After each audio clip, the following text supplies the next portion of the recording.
Buenos días, hoy te voy a mostrar cómo entrar y salir del modo Fastboot en VIVO Y28.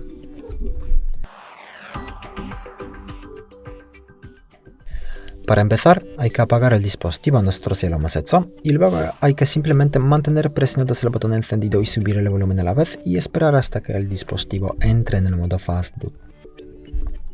Como ves, aquí arriba ya estamos en el modo Fastboot. Para navegar aquí usamos los botones subir y bajar el volumen, confirmamos con el botón encendido. Desde aquí puedes acceder al modo Recovery o simplemente salir del modo Fastboot al seleccionar la primera opción, así puedes reiniciar el dispositivo.